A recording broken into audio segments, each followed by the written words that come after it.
Last month I saw a swarm of bees up in the cedar tree in my yard. Good fortune. I got a ladder and cut the branch off with a swarm of bees hanging from it, and I put them in the spare hive. Except they didn't stay but 5 minutes, and they had swarmed again. So I put them back in, and they swarmed out. And I put them back in, and they would go anywhere but stay in that hive. Well, finally I got them settled in. For a while. Spring forward a month, and by God, if Suzanne didn't say, why, there's another swarm up on the hill. Can you see them? Now you can see them. These fellers were harder to get at, but we cut them down. Uh-oh.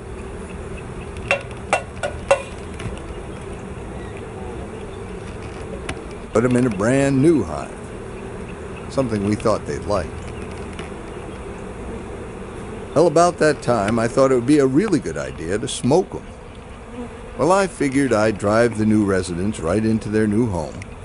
I'd close up the hive and go have a nice cold beer. After all, it was my birthday. Well, the bees didn't take too kindly to being smoked, and most of them split in an angry cloud right back up to the tree. This presented a problem. From time to time, my dear wife would advise me on their state of emotions. Whoa, you're making them mighty mad. Of course, they settled on a big 3-inch branch, which I started to cut, but they were none too happy. Whoa. I placed the branch over the hive, and I waited.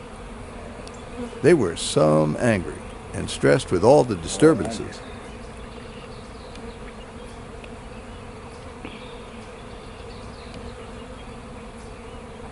The problem was, the vote was still out. Half the hive felt they were better off in the tree, and they returned there. And the question was, which group was with the queen?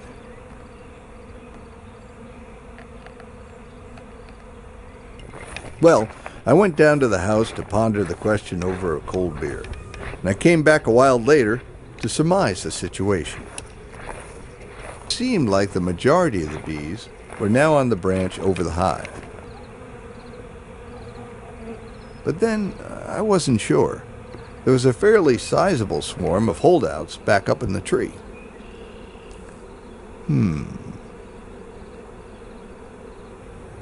If there was good news, I guess it was that some of the bees were investigating the hive.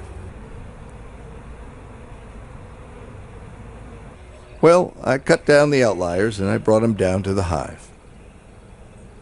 They seemed to take a liking to my hand. And then we went off to dinner. And that night, I came back to see what had happened. The bees hadn't left, but they had reclustered on the original branch, just the way they had been when I found them. All huddled tight, protecting the queen and helping each other stay warm. The next morning, I went up to the hive. There were a lot of bees in the air. All I had to do was to remove the branch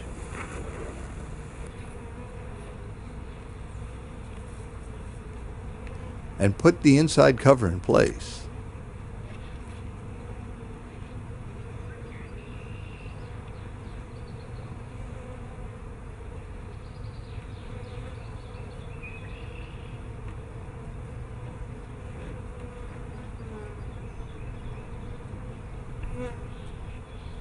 And then close up the hive with the cover. And they were settled in, ready to go. This time, I think they're finally happy.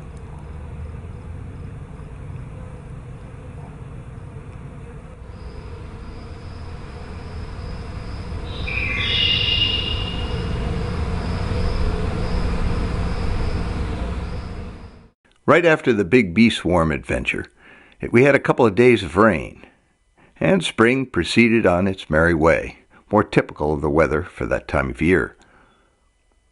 When the weather finally cleared, we went back up on the hill to check on the bees. We figured by now they'd be completely at home and madly producing honey and new brood. There wasn't a bee in it. Just some ants. Take out the frame. Absolutely no bees at all. Oh, don't be so dramatic. They were tree bees to begin with. He didn't want to be in a house. We'll be set next time. Just put it in the shed.